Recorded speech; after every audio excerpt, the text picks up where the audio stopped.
Hoy vamos a hablar de una práctica revolucionaria con más de 8000 años de edad que hará que sus cultivos crezcan más grandes y fuertes. Hasta le podríamos llamar el danonino de las plantas. Y se preguntarán, agronauta, ¿de qué están hablando ahora? ¿Qué otro método productivo es tan viejo? Ahora nos dirán que la aeroponía es más vieja que Cristo. Pues no, fíjense, no es la aeroponía, y la verdad que nos hablaron con un tono muy feo. Estamos hablando de la nutrición, y resulta que una arqueobotánica llamada Amy Bogart de la Universidad de Oxford encontró evidencia que señalaba del uso de fertilizantes en esa época. Obviamente, en este caso, estamos hablando del uso de estiércol, principalmente de animales y de humanos. Y esta práctica se siguió utilizando durante 7800 años sin ningún avance importante. Fue hasta 1840 donde una serie de científicos crearon el campo de la nutrición de las plantas al descubrir el efecto de ciertos nutrientes sobre el crecimiento de los cultivos. Consecuentemente, esto llevó al desarrollo de distintos tipos de fertilizantes sintéticos y minerales y a un incremento exponencial en nuestra capacidad productiva. Y siendo como somos, obviamente los usamos con medida y balance y no nos excedimos. Es por este uso responsable que en 1920 nos topamos con las verdaderas consecuencias del uso desmedido de los fertilizantes modernos y sus efectos de degradación del suelo con el famoso Dust Bowl. Es aquí donde realmente le hacemos honor a la frase que en todo en exceso es malo. Varias décadas más adelante podemos ver que la nutrición de las plantas sigue siendo sumamente importante para nuestros cultivos y se ha vuelto una práctica habitual en la agricultura. Pero, ¿la utilizamos de manera correcta? ¿Hemos resuelto los problemas descubiertos en los 20? ¿Qué tan complejo es este campo? ¿Y cuál es el futuro de esta ciencia?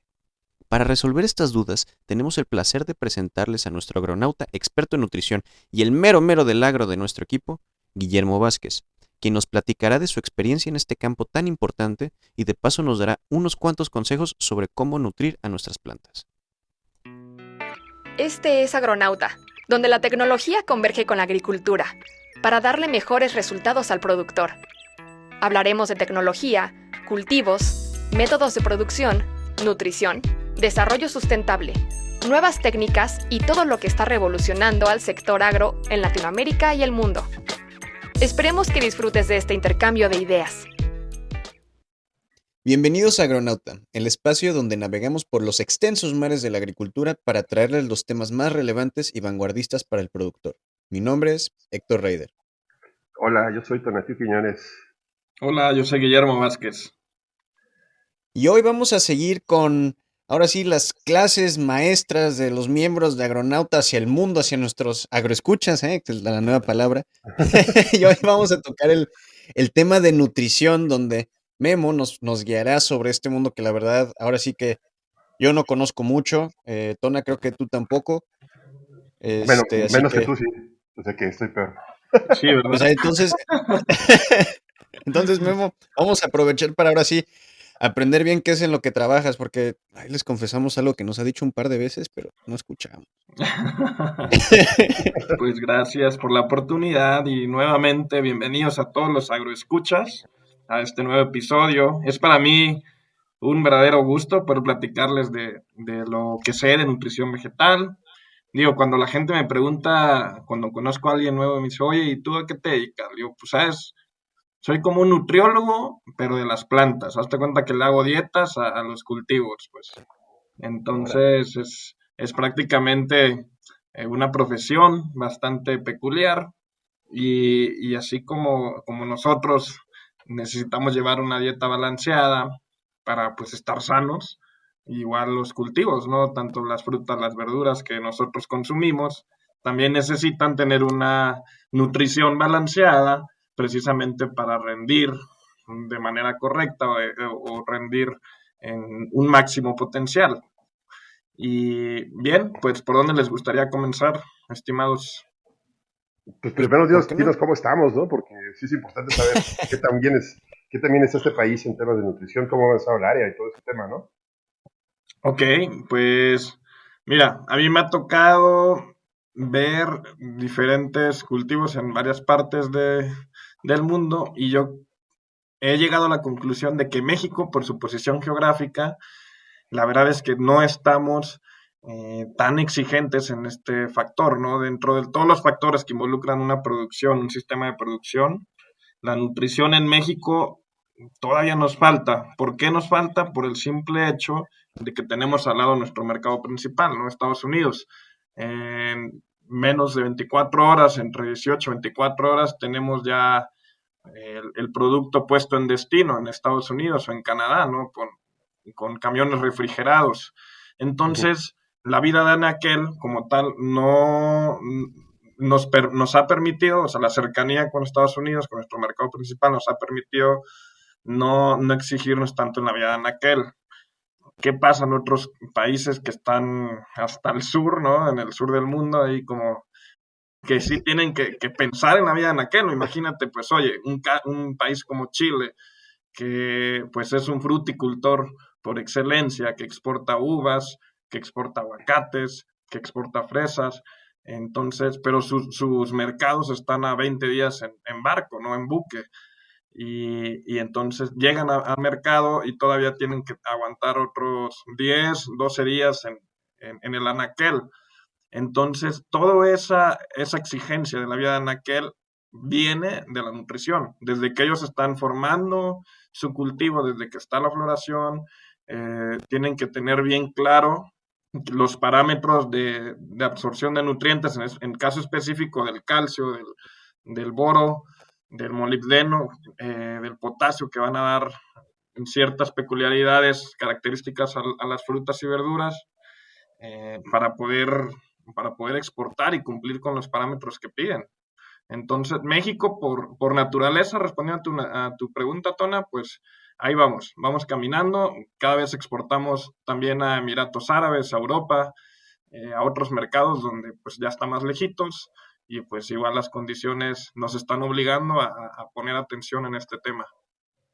Oye, y no se hace como, bueno, con respecto a otros esquemas de nutrición de otras partes del mundo, por ejemplo, ya vemos de países más desarrollados, ¿qué tanto acceso tenemos a esa tecnología? En vista muy general, ¿no? O sea, no que me digas que tengamos los últimos moléculas, ¿no? Pero sí tengamos acceso a los productos de recién desarrollo, ¿no? En temas de nutrición. Claro, bien, buena pregunta. Si nos metemos aparte ya de tecnología, obviamente hay países más desarrollados que otros. En el caso de hortícolas, países hortícolas, estamos hablando que las potencias, pues está Holanda, España, y en el caso de invernaderos de alta tecnología, ahí, por ejemplo, la nutrición es sumamente diferente. La analítica que van haciendo es semanal para hacer unos ajustes semanal. eh, Todo es muy medido, o sea, todo se mide, si no se mide no se cuantifica y no se puede mejorar. Entonces, todo va en bitácoras y pues obviamente los cambios que se hacen en la nutrición pues son muy finos, por decirlo así. Eh, Me gustaría, antes de seguir con este tema, me gustaría explicarles a los agroescuchas qué es la nutrición vegetal. Pues, o sea, nos adelantamos a hablar un Unos poquito más cuantos del temas. tema, sí, pero pues miren, la nutrición vegetal son esos procesos que hace la planta, ¿no? El cultivo, de los cuales necesita hacer para tomar los nutrientes, que en este caso son elementos químicos, para realizar sus funciones, ¿no? Para vivir, pues para desarrollarse, son su fuente de energía. El proceso pues, por el cual lo hacen es la fotosíntesis. Entonces, como ustedes bien saben, pues las plantas a través de este proceso de fotosíntesis pueden usar el dióxido de carbono y el agua como fuente de energía. Pero hay otros elementos esenciales que en mucho menor proporción son necesarios ya incorporarlos de manera agronómica, de manera con ingeniería, ya con cálculos, para darle ese extra a la planta, para que pueda producir. ¿De qué elementos estamos hablando? Pues estamos hablando del nitrógeno, del potasio, del calcio, del magnesio, del fósforo, azufre, estamos hablando en algunos casos del cloruro. Después hablamos de otros micronutrientes como el hierro, el boro, manganeso, sodio, el sodio igual en algunos casos, el zinc, el cobre, molibdeno. Y entonces, esta pequeña porción o porcentaje que demandan los cultivos de estos elementos minerales, es la nutrición vegetal aplicada, pues. O sea, ¿de dónde vienen? De los fertilizantes. Entonces, los fertilizantes, pues, van a ser nuestras fuentes para nosotros suministrar lo que le falta a la planta, además del carbono, hidrógeno y oxígeno, que por naturaleza a través de la fotosíntesis realiza. Oye, Memo, y una preguntota ya que, pues, ya lo estás mencionando, pues, sé que hay dos tipos de tipos de nutrientes que son los macro y los micronutrientes. Me imagino que eso se tiene que referir a las diferentes, cantidades que le tenemos que dar a las plantas a unos a mayor cantidad que otros. Pero ¿de dónde los conseguimos? ¿De dónde sacamos nuestros nutrientes para las plantas? Me imagino que no los encontramos fácilmente por todos lados. Exactamente, Héctor. Entonces, vamos a hablar un poquito más de las fuentes. Ahorita ya tocamos el tema de elementos esenciales y no esenciales, ya los mencioné anteriormente. Y bien, pues las fuentes son los fertilizantes, digamos que es la comida de nuestra comida. Al final, estas fuentes pues vienen de origen mineral, por ejemplo, la roca fosfórica, que está hecha pues de todos los fósiles, ¿no? Que se han venido desintegrando con el paso de los años. Se forma la roca fosfórica, de ahí se obtienen fuentes como el ácido fosfórico, el fosfato monoamónico, el fosfato monopotásico, que ya son fertilizantes o moléculas comercializadas como fertilizantes. Otros ejemplos, el cloruro de potasio que se produce en Canadá o en Chile, nitrato de sodio que se produce con el caliche en el norte de Atacama, en Chile, el nitrato de calcio, por ejemplo, igual un proceso mineral en Noruega, que es el principal productor de nitrato de calcio a nivel mundial, el sulfato de magnesio, por ejemplo, aquí en México tenemos una gran industria de sulfato de magnesio de Peñoles O y sea, de esta un forma montón. vamos obteniendo, a nivel mundial hay grandes jugadores, ¿no? Hay grandes jugadores que se dedican a exportar el producto y pues hay grandes consumidores. De los grandes consumidores, México es uno de los principales y por lo que lo que hemos comentado anteriormente, cómo ha crecido el mercado agrícola en México. Interesante. Oye, y ya que estamos justamente en este tema de los nutrientes, antes de pasar pues al tema de qué nos sirven, ¿no? Activamente, cuáles son las ventajas, que ya mencionaste una cuando dijiste que nos ayuda cuando estamos hablando de temas de exportación, que siga pues utilizable el producto, básicamente, siga viable. ¿A qué nos referimos cuando leemos que está disponible para las plantas un nutriente? Que está disponible en el suelo. Ya, súper bien. Muy buena pregunta, Héctor. Mira, las plantas, a veces nosotros equivocadamente creemos que lo que compramos o en el fertilizante es lo que necesita. Y pues las plantas, la verdad, absorben cationes y aniones y tienen formas de absorción de los elementos que mencionamos anteriormente.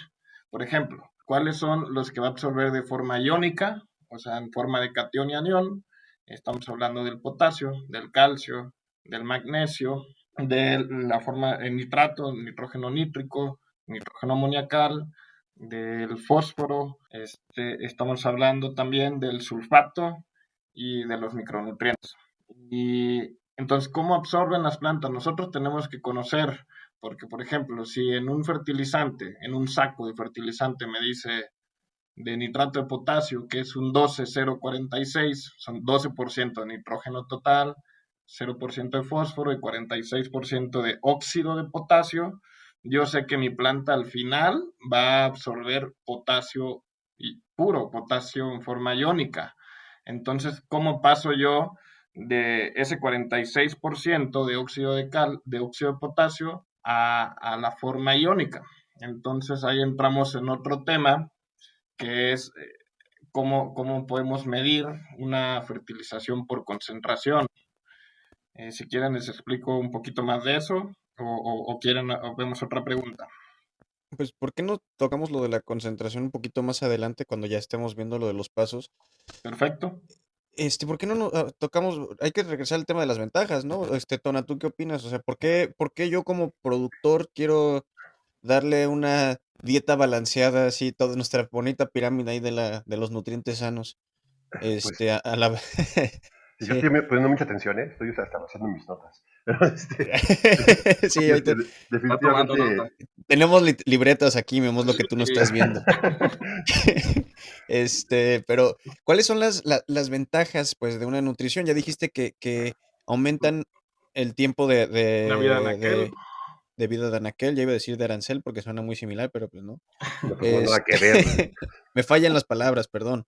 Eh, no, pero, por ejemplo, ¿cómo es que aumentan la vida de anaquel o qué otras ventajas aparte dan una nutrición adecuada a mis plantas?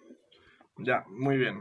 Bien, nosotros sabemos que, por ejemplo, cuando nosotros nacemos, de ahí somos adolescentes, de ahí pues vamos creciendo, somos adultos, luego ya vamos envejeciendo. Lo mismo, este ciclo ocurre también con los cultivos, ¿no? Nosotros sembramos, germina la semilla, algunas veces trasplantamos del vivero a campo, de vivero a invernadero, empezamos con el crecimiento vegetativo o el crecimiento de arranque, y de ahí nos vamos tornando crecimiento generativo, que es la etapa ya de reproducción o producción, y empezamos a cosechar, ¿no? Entonces, ¿cuál es la ventaja de una nutrición? Yo creo que la principal ventaja es ir de la mano con, con la etapa fenológica. O sea, no es lo mismo lo que va a comer o lo que va a absorber de nutrientes una, una semilla recién germinada que se va a trasplantar a lo que va a absorber esa misma planta recién germinada en su etapa productiva. Estamos hablando de que pues obviamente van a ser mayores la demanda de nutrientes que va a requerir en una etapa más avanzada. Imagínate qué pasaría si nosotros generalizamos la nutrición y decimos, ¿sabes qué? Este cultivo va a requerir 100 unidades de nitrógeno, 50 de fósforo, 100 de potasio, 25 de calcio, etc. Es lo que ocurre comúnmente, ¿no? Entonces, nosotros generalizamos la nutrición y a veces cuando nosotros trabajamos con sistemas riego temporales, por ejemplo, con la lluvia, pues se hacen fertilizaciones a la base. Entonces, todo lo que le vas a meter a tu ciclo, se lo pones, lo estableces en la base antes de empezar todo el cultivo y esperas a las lluvias para hacer un reabón. Entonces, imagínate darle de jalón toda la nutrición a una pequeña, a una planta pequeña y cuando pues apenas está agarrando Pobrecito. fuerzas, ¿no? Va creciendo. Entonces, la ventaja de la nutrición de alta eficiencia es eso, ¿no? Ir de la mano con el crecimiento fenológico del cultivo para obtener los mejores resultados en rendimientos. Obviamente todo esto va mermando o va aumentando el rendimiento, depende si nosotros conocemos algo como curva de extracción de nutrientes. Aquí entra un término muy interesante que debemos conocer como productores. Al cultivo que sea que nos dediquemos a cultivar, perdón por la redundancia, pero necesitamos nosotros conocer cómo absorbe los nutrientes, cuánto absorbe y cómo, en qué frecuencia, ¿no? Cada cuánto, para que nosotros estemos en congruencia con esta curva de extracción de nutrientes y no caigamos en la mala costumbre de querer darle todo el fertilizante desde un inicio o en la reacción de que de plano ya veo deficiencias nutricionales y entonces ahora sí va el boom de fertilizantes para querer compensar. Oye, una Entonces, pregunta, Memo, aquí antes de que sigas sí, adelante. Y me parece, bueno, razonable. Estás hablando de dos términos importantes, fenológicos, o sea que la planta ya tiene que ser bien caracterizada, ya sea por su naturaleza, que no sé, que es un tomate, que es un pepino, que es esto, ¿no? Pero también cómo se exprese, o sea, se compra la semilla en tal lugar, tienen que tener ciertas características para que sea alimentada. Y el otro punto también creo que es importante y es una gran duda personal, ¿qué tanto se tiene que hacer un estudio de suelo, y yo digo de suelo y agua, ¿no? Para saberlo. Y esto es el de los primeros pasos que debes de hacer, ¿o no? sí, definitivamente. Ahí en la nutrición, como lo mencioné al principio, es un factor dentro del sistema productivo. No, no, aquí a veces creemos equivocadamente que la nutrición va a resolver todos los problemas, ¿no? O a veces pensamos, ¿sabes qué? Una planta bien nutrida se va a enfermar menos. Pues sí, o sea, sí va a tener menos probabilidades de enfermarse, pero también sabemos que las enfermedades y plagas demás no son ocasionadas únicamente por deficiencia nutricional, también son otros factores externos como climáticos. Entonces, para integrar a la nutrición dentro del sistema productivo, como bien comentaste, Tona, los análisis, ¿no? La analítica. Esto es sumamente importante y nuevamente los invito a integrarlo dentro de sus prácticas, dentro de su manejo agrícola. ¿Por qué? Porque si nosotros conocemos cómo funciona, cómo está compuesto químicamente nuestro suelo, cómo está compuesto químicamente nuestra agua, nosotros vamos a poder ser todavía más exactos, más precisos en la cantidad de nutrientes que debo yo incorporar. Entonces, es muy sencillo. Nosotros tenemos una solución nutritiva estándar, depende del cultivo, depende de la etapa fenológica, y yo le resto la cantidad de nutrientes que aporta el agua. Y en el caso del suelo, si yo hago un análisis de extracto de paz saturada, también lo tomo en cuenta para obtener una DFR, que es una dosis de fertilización real, ya considerando estos dos análisis. Y entonces yo ya no estoy sobrefertilizando, estoy tomando en cuenta lo que hay en el suelo, lo que hay en el agua, y estoy siendo más exacto y más eficiente con mis recursos y evidentemente entendiendo, más empático con el cultivo. Oye, ¿y tú crees que, bueno, yo me he topado en muchos casos, ya hablando de en otros temas, que muchas, bueno, lo tocamos también en el tema de iluminación, que muchas veces hay muchísima confusión con todas las unidades que se utilizan, ¿no? Y dado que estamos hablando de muchos elementos, de muchas moléculas, y me imagino que también ha de causar mucha confusión a veces, y creo que es importante, ¿no? Poder conocer qué significa cada una de las moléculas y cómo eso afecta a nuestras plantas, o de las unidades, perdón, del... Sí, Héctor, ya lo habíamos tocado en el tema de iluminación y pues aquí también necesitamos hablar el mismo idioma como ingenieros agrónomos, como growers, que nos dedicamos a lo mismo a nivel mundial, debemos estar en la misma sintonía. Entonces, ¿en qué se mide, no? ¿En qué se mide los nutrientes, no? O sea, sabemos que un fertilizante es una sal inerte, un fertilizante soluble, y cuando entra en contacto con el agua se va a disociar en un anión y un catión. Y entonces estos aniones y cationes van a estar disueltos en nuestra solución nutritiva madre, pero ¿cuánto hay de eso, no? ¿Y en qué se mide? Entonces hay tres unidades. Las más utilizadas pues son las partes por millón. De ahí seguimos con milimoles por litro, que son las que más usan la escuela holandesa y Estados Unidos. Y posteriormente mili equivalentes por litro, que son las unidades que usan en la escuela latina y española. ¿Para qué se usan estas unidades? Muy bien, pues son al final para hablar el mismo idioma. Si yo tengo una solución nutritiva expresada en milimoles, yo voy a ser capaz como grower en México, voy a ser capaz de compararme o de evaluar la misma solución nutritiva en otro país o en otras condiciones, en otro invernadero en Holanda, en otro invernadero en España, en Asia. Si yo de repente quiero asesorar un invernadero en Inglaterra, oye, pues a ver, pásame la solución nutritiva y ya entonces hacemos unos ajustes, pero todo está en las mismas unidades.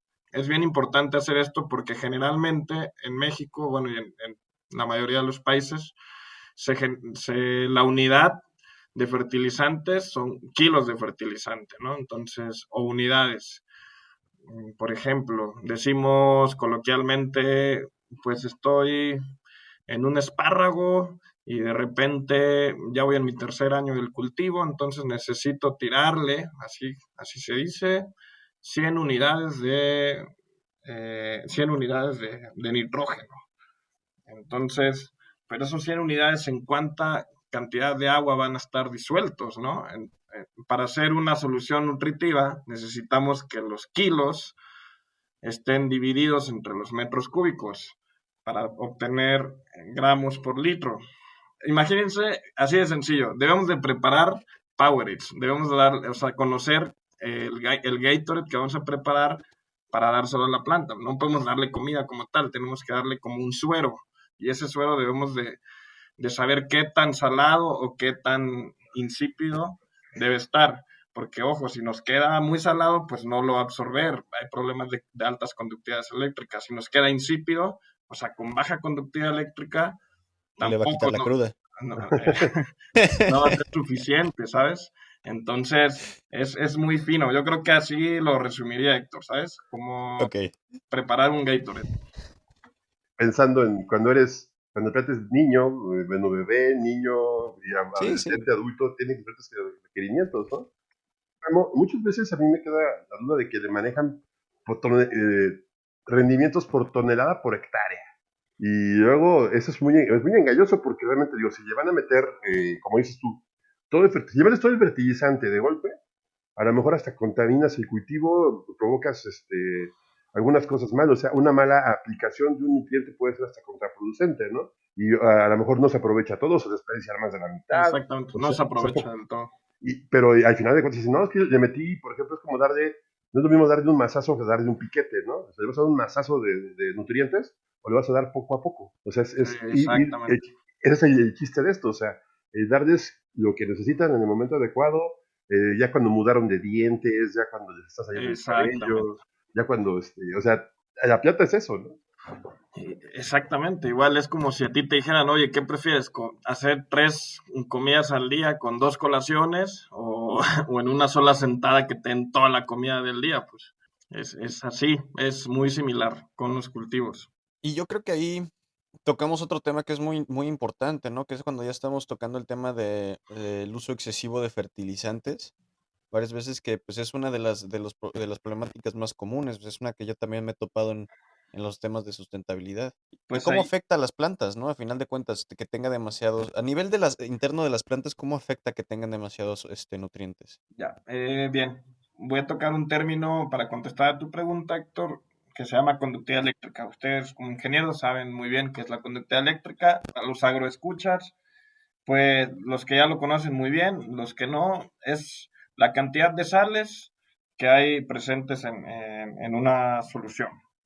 Entonces, la conductividad eléctrica va a variar de acuerdo al cultivo y de acuerdo a la etapa. Es lo que dijo Tona. Si está mudando de dientes, si ya creció, si ya le salieron los dientes de leche, exactamente.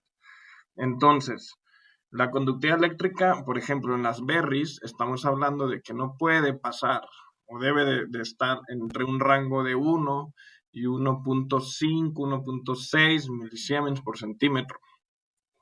En un tomate puede llegar hasta 3, depende de la etapa fenológica, he visto un poquito más altas. El día de hoy me hablaban de un pepino con hasta 4 de conductividad eléctrica y pues ya se me hace un poquito excesivo. Pero entonces, ¿qué es lo que puede pasar si nosotros excedemos la fertilización?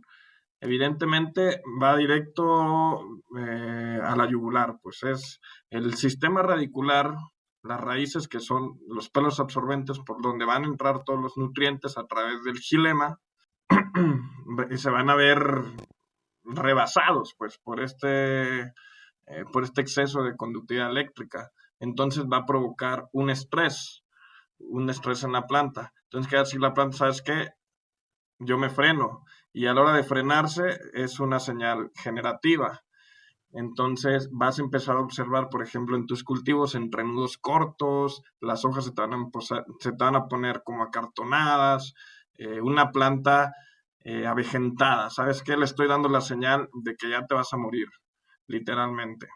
Entonces, un exceso de conductividad eléctrica nos puede ocasionar esa señal.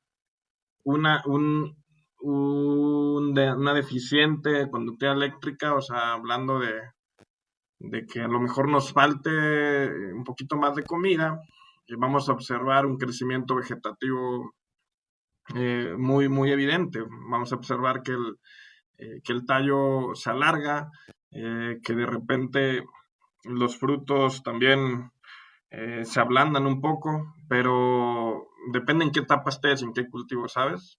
Pero sí, o sea, es bien importante estar siempre monitoreando si estoy en exceso o en deficiente para hacer ajustes, pero los ajustes se hacen de manera paulatina, no podemos cambiarle de un día para otro a la planta la cantidad de fertilizantes que estamos aplicando. Pues estos, te digo, los holandeses lo hacen una vez a la semana, aquí en España, en México, en la escuela latina, lo hacemos una vez al mes por lo regular, esos cambios.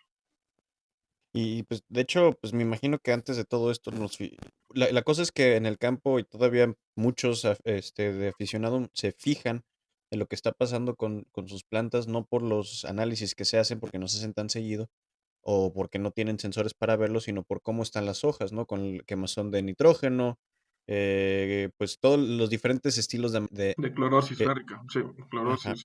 Sí, y te digo, y es una fertilización reactiva, que es, a mí no me gusta, pues, porque es, oye, cuando ya veo la deficiencia, ya le echo, ¿no? Y pues, a veces hasta por querer salir rápido del problema, dosifico de más, y eso, pues, no está bien. Al final es otro estrés, porque elevas la y conductividad de un día para otro y, pues, ocasionas claro, otro tipo de También, problemas. o se también como dicen, sobrelixivia, ¿no? también como Sí, dicen, bueno, como es, ¿no? Si tú puedes tardarte un mes en resolver un problema en tu planta, en ayudar para que crezca muy bien, ¿no? Pero la puedes matar en un día y con una mala decisión, ¿no? sí, Ujú. otro tema que tocó por ahí, Héctor, de la lixiviación, el exceso de fertilizaciones, obviamente va a hacer que algunos nutrientes como el nitrato, ¿no? Que es sumamente fácil de lixiviar, si tenemos un exceso, la planta va a tomar lo que necesita en ese momento, en esa etapa fenológica y el exceso se va para el manto acuífero, ¿no? Y entonces tenemos contaminación por nitratos y fosfatos, que después ocasionan otros problemas, ¿no? De contaminación de mantos acuíferos y pues vienen las broncas. Que ha habido casos hasta que relacionan algo de cáncer con el exceso de nitratos en un agua potable y pues eso está muy mal, pues, pero ¿por qué? Porque no hemos sabido cómo usar correctamente estas fuentes. Yo creo que ese es el punto crítico. Pero Y mucho también es viene parte de de lo que que, nos sobreconfiamos. ¿Mande? también es parte de lo que provoca la contaminación de ríos y lagos Sí, y mares, el exceso en el uso de nutrientes.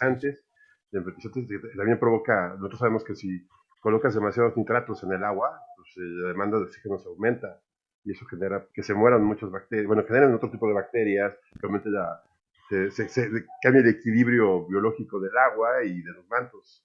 Bueno, ese es otro tema, pero en general sí es muy delicado entonces el manejo de las concentraciones, ¿no? Y tiene que ser, pues, ¿qué tan complicado es, Memo? O sea, así, hablemos menos dogmático, ¿verdad? Así como Ya, que claro, más en pasando, corto. siendo más pragmático, yo creo que la Sí, respuesta es en el tipo de sistema de riego que tenemos.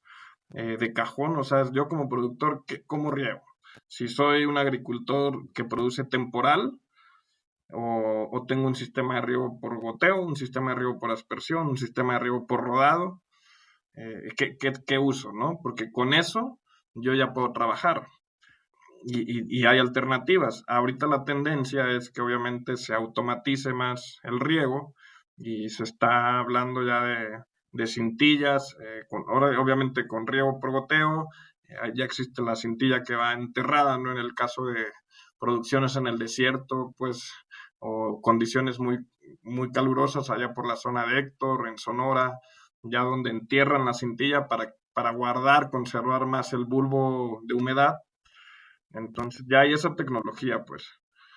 Pero si nosotros seguimos o no le queremos invertir a un sistema de riego que nos permita dosificar la fertilización durante el ciclo, vamos a seguir haciendo lo mismo, ¿sabes? Fertilizaciones de base y esperar al reabone con las lluvias.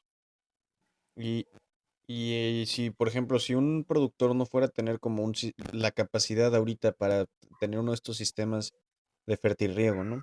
Ujú. ¿Qué recomendación le podrías dar para tener una fertilización más eficiente?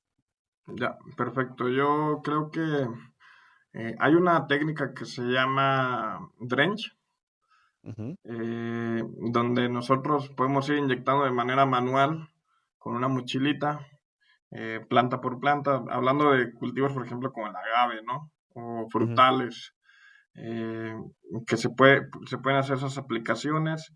Inclusive, yo creo que no cerrarnos tanto a que ya no tengo sistema de riego. Actualmente hay empresas que hasta te rentan eh, bombas para regar portátiles, o sea, con un muy buen precio y muy factibles y muy realistas. Entonces, yo creo que se puede buscar una opción como esa. La otra es conocer el cultivo, ¿no? Lo que dijimos hace un rato, la curva de extracción de nutrientes, cuándo necesita comer y entonces cuando come, ahí aplico. Y la otra, conocer lo del suelo. Hablábamos de, Tona preguntaba, ¿no? ¿Qué onda con el suelo, con el agua? Hay un ejemplo bien claro. A mí me toca verlo aquí en Bajío y en el norte. Los suelos, no sé tú, Héctor, allá como esté, no he tenido el gusto de ir para allá, pero aquí la mayoría de los suelos son arcillosos, con pHs altos, con alta cantidad de carbonatos de calcio. Entonces, cuando nosotros agregamos el fósforo, imagínense que se aplica el fósforo ya vía fertirriego, por la vía que sea, y entonces este fósforo reacciona con el calcio que hay en el suelo y ¡pum! Se forman fosfatos de calcio que son insolubles, digo, lo que tenemos en los dientes, ¿no? O sea, así se las pongo, es Lo muy, mismo. sí es insoluble y entonces aquí el fósforo pues ya no cumple su función dentro de la planta, que es ayudar a generar raíces, a la energía, a la generación de adenosín trifosfato y, y pues, ¿qué hacemos? Échale más fósforo, pero entonces el fósforo es el elemento más caro, entonces la fertilización se sube de precio y pues yo me vuelvo menos eficiente. ¿Y qué pasa? Pues si echo más fósforo, también se sigue fijando o se va lixiviando, en el caso de otro tipo de suelos.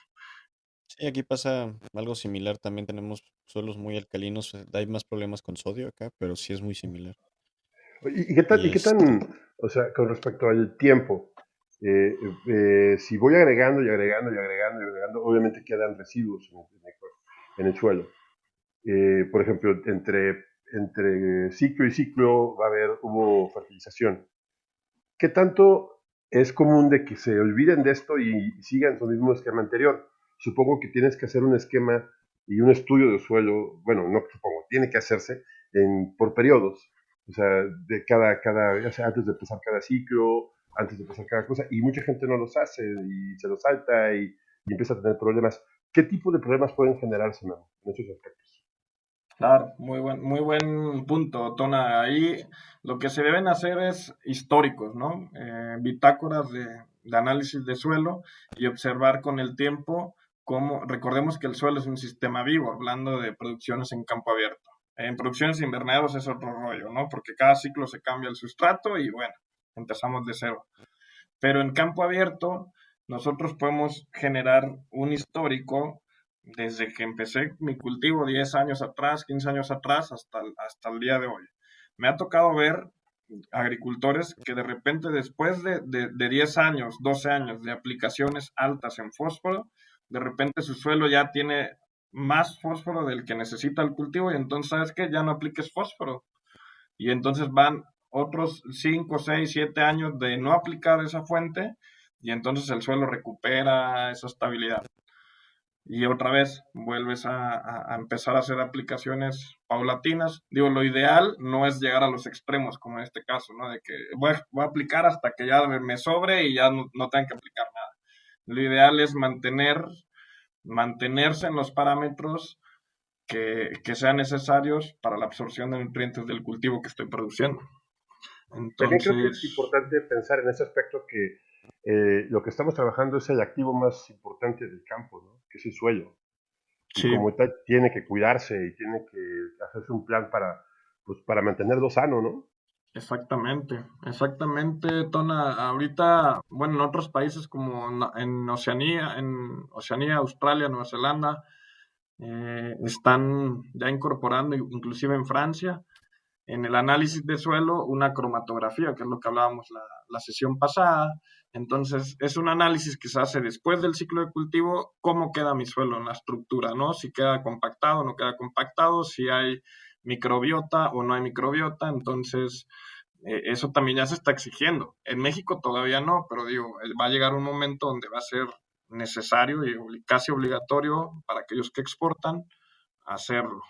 Y ahí tocas un punto, ahora sí que le da, que ya medio lo tocamos la otra vez, pero ¿cuáles son las tendencias? O sea, con el mundo de la nutrición de las plantas, ¿hacia dónde vamos caminando? Bien, pues yo creo que lo más importante es hacia la automatización, ¿no? O sea, ya todos aquellos que tienen riego rodados tienen que migrar a un sistema de riego ya por goteo, un sistema de riego más preciso, y todos aquellos que tienen riego temporal, o sea, con las lluvias, pues tienen que buscar la forma de migrar hacia este sistema, ¿no? Sistema de consumo eficiente del agua, pues para cuidar este recurso también, además de cuidar el suelo, cuidar el agua. Entonces, es una tendencia clarísima automatizar el fertirriego.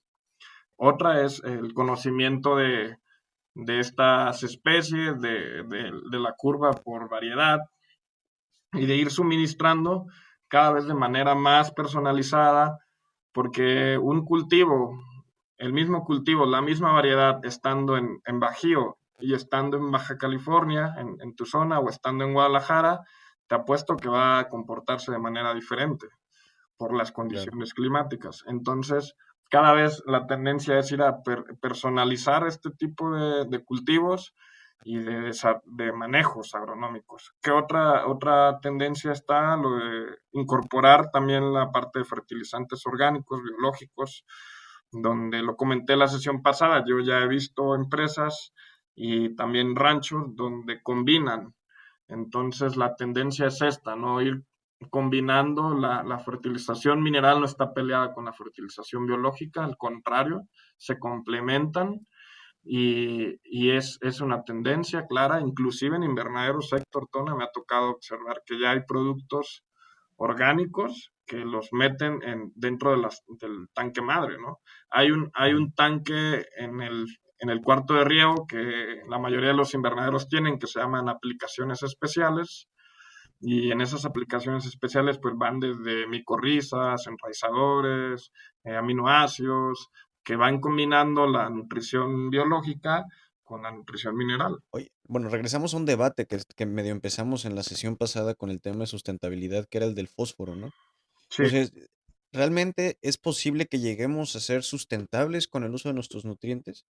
Que, por ejemplo, no tengamos que depender por completo, bueno, no por completo, pero hasta cierto punto de los nutrientes que tenemos que extraer de la tierra.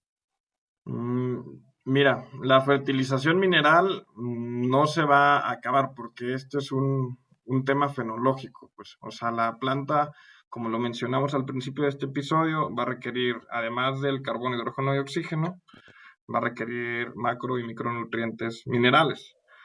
Entonces, las fuentes, yo creo que sí hay una tendencia hacia ir combinando y entonces esa combinación hace que la cantidad de fertilizantes convencionales, digámoslo así, se disminuya. Eso sí va a pasar. O sea, cada vez vamos a usar esas combinaciones que nos permitan ir reduciendo la cantidad de insumos o materias primas convencionales. Y eso es algo positivo, por supuesto, porque además de que el agricultor se ve beneficiado económicamente, también pues ambientalmente, ¿no? Vamos a reducir la contaminación, hablando del fósforo específicamente, y socialmente también, pues son menos horas hombre. Lo hablaba con un agricultor aquí en el invernadero en el agroparque, me decía, pues yo al necesitar menos productos, al necesitar menos productos y combinarlos en mi tanque A, en mi tanque B, pues yo necesito menos gente para preparar menos productos, entonces son menos horas hombre, entonces puedo pagarles eso que ya no, que me voy a ahorrar, lo puedo dividir en en los otros empleados y subirles el sueldo, entonces socialmente también tiene una Un ventaja, impacto. claro. Oye, Memo, y a un tema un poco, me estoy medallando. La tecnología. Hablaste de tanques, de diseño, de control. ¿Qué tan adelantado está esto? ¿Qué tanto han influido las nuevas tecnologías en la nutrición?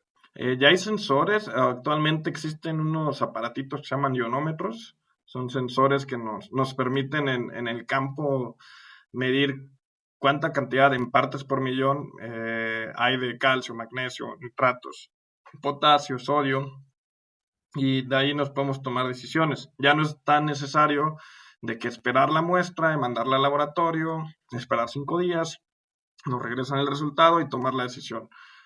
Ahorita están esos sensores, son portátiles, ¿no? Puedo yo llevármelo y tomar una muestra aquí, tomar una muestra allá y tomar una decisión. Me ha tocado ver también que ya hay sensores que se pueden instalar en el sistema de drenaje, ¿no? Y pueden ir midiendo en tiempo real cuánto, qué aporte estamos teniendo, ¿no? Eso también me ha tocado verlo, no con mucha frecuencia, Tona, pero siento que ya se está normalizando, siento que ya se está perdiendo el miedo hacia eso. Y te digo, los más estrictos ahorita en automatización son los holandeses, son los que traen la tecnología de punta. Ahí Héctor lo sabe muy bien con Seagrow, y pues él nos podría contar más a detalle la cámara de actividad estomática para mí es algo fuera de este mundo. La verdad, no lo he visto aquí en México y es algo que va caminando hacia allá, pues. ¿Y qué tanto está automatizado esos sistemas? ¿Qué tanto? O sea, que digas, yo preparo mi solución de tal, tal, son A y B, etcétera, como siempre, y micronutrientes, y las mezclo y se las pongo, porque he escuchado casos, o sea, bueno, sí he visto temas de que están, por ejemplo, hay plantas que le riegan con una solución en la mañana, con otra a mediodía, y en la noche le ponen tanto, y luego los fines de semana no les dan un día nada, o sea, sobre todo el tema de los berries, ¿no? Que es un poquito más, esquemas más, sui generis, ¿no? Tecnificado. Sí, definitivamente, Ton, aquí podemos separar, como lo hemos venido haciendo, los dos grandes rumbos dentro de la horticultura. Tenemos campo abierto, tenemos sistema de agricultura protegida, donde entran los macrotúneles con las berries y los invernaderos con las hortalizas, tomate, bell pepper, pepino, berenjenas. Este tipo de invernaderos y de macrotúneles ya utilizan los sistemas de riego automatizados para controlarlos desde una computadora donde ellos ingresan. ¿Sabes qué? A partir de 1000 joules, yo necesito mandar un pulso. A partir de X cantidad de temperatura, yo necesito mandar un pulso. Entonces, todo eso queda automático y el sistema actúa por sí solo, ¿no?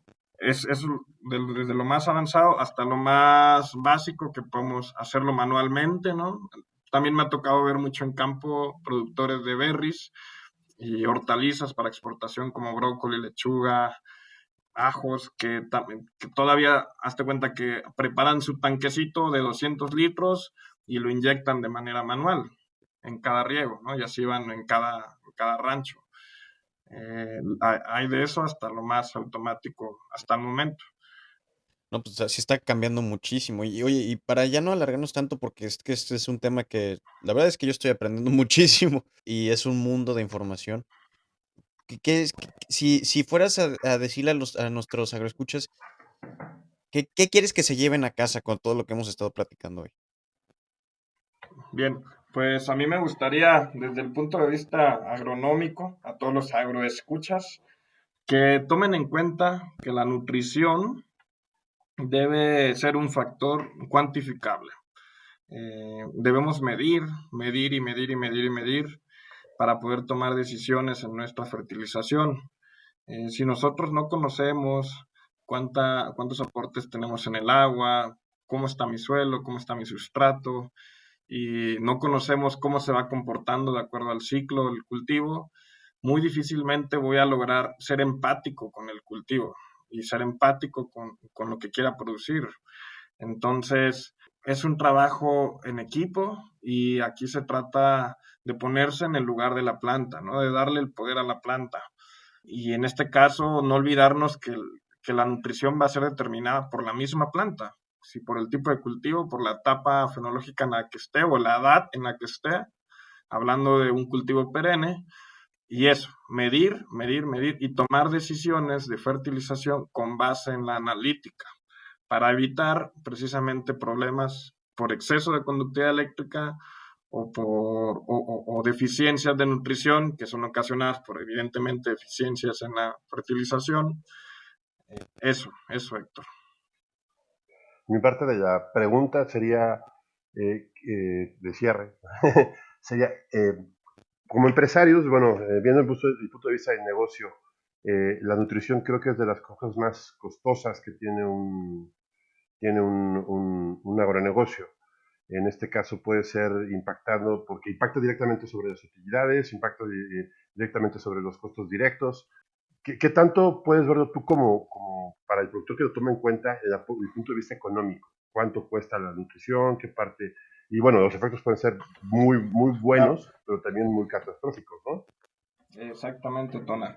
Bien, ya desde el punto de vista administrativo, consideramos, bueno, en mi experiencia me ha tocado ver que la fertilización o la nutrición representa entre un 25 hasta un 30% del costo de producción, ¿sí? Entonces, cada vez es más común que los invernaderos trabajen por presupuesto, por metro cuadrado, ¿no? Entonces, necesitamos tener bien definido eso, administrativamente el presupuesto y entender que la planta va a absorber aniones y cationes. A veces nos dejamos llevar por el tema de que es el más barato y pues es lo mismo y pues démosle nomás.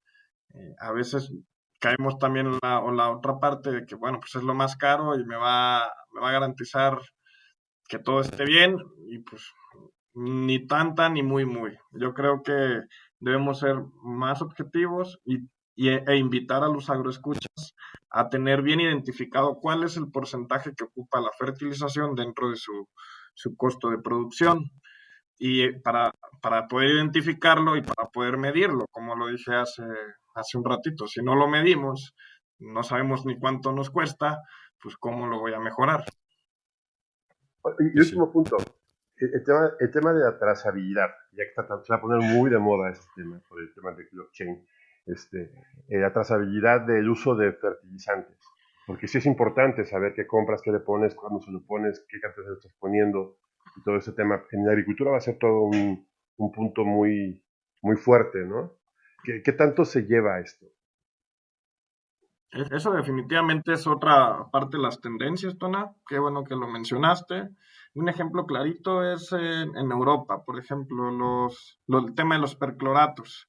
Los percloratos es un agente cancerígeno que viene de los nitratos obtenidos de forma natural. Por ejemplo, el nitrato de potasio, ¿no? Y el nitrato de potasio que se produce en las minas en Chile contiene perclorato, o las minas en China también contienen cierta cantidad de percloratos. Entonces, ¿qué hace Europa? Dice, arriba de 100 partes por millón está vetado, ¿no? Está sancionado y ya no lo puedes usar. Esa parte de trazabilidad le exige al productor, actualmente en México no lo hemos notado porque no lo exige Estados Unidos, pero la gente que exporta a Europa sí, le dice al productor, oye, ¿cuáles son tus fuentes de nitratos? Ah, pues son estas. Ah, bueno, ¿cuáles son de esas fuentes que tú usas, cuál es su análisis de percloratos? ¿Cumple con la norma europea o no cumple? Y eso obviamente se va haciendo periódicamente para llevar un control. Entonces la trazabilidad sí tiene que ver y bastante, está tomando más fuerza, porque al final el consumidor pues está interesado en saber de dónde, cómo producen, ¿no? De dónde vienen los alimentos que está comprando. Y como lo dije al un principio, la chamba que yo hago ahorita es ser nutriólogo de las plantas. Al final de los alimentos de los humanos, pues también comen y también absorben nutrientes. Entonces, obviamente nos importa saber de dónde vienen esos nutrientes de nuestra comida. Sí, pues sí, yo creo que con eso es una buena conclusión, ¿no? Que todo lo que las plantas comen al final no lo comemos nosotros también. Exactamente. La bioacumulación, así se le conoce a ese término. Sí es un tema sumamente interesante este de la nutrición. Y muchísimas gracias, Memo, por toda esta explicación, la verdad. Me abriste la mente a muchísimas cosas de las que entendía medias. No, pues muchas gracias a Ve- ustedes y gracias a los agroescuchas. Gracias, Tona, gracias, Héctor. Y sí, hay que seguir estudiando, Héctor. Y Sí, ya pues me di muchas gracias cuenta. a... Ahí tengo las notas. Y no se hagan, escucha, Memo nos va a hacer un test después a ver si sí aprendimos algo o no. Sí, no, está bueno. Ok, bueno, pues muchas gracias a todos. Acuérdense que tenemos redes sociales, Agronauta, MX. Gracias, hemos estado creciendo y pues muchísimas gracias a todos los países de todas partes del mundo. Ya se puede decir por continentes. Ya hasta tenemos escuchas hasta de Oceanía. Y pues gracias por todo, por esta preferencia, ¿no? Órale. Pues los invitamos a seguir en nuestro próximo puerto. Tocaremos el tema de Plant Empowerment. Plant Empowerment, empoderamiento de la planta. Definitivamente bien interesante, ya vamos a empezar a agregar los otros factores dentro del sistema productivo y muchas gracias por escucharnos, es un placer. Hasta Hasta la luego. próxima.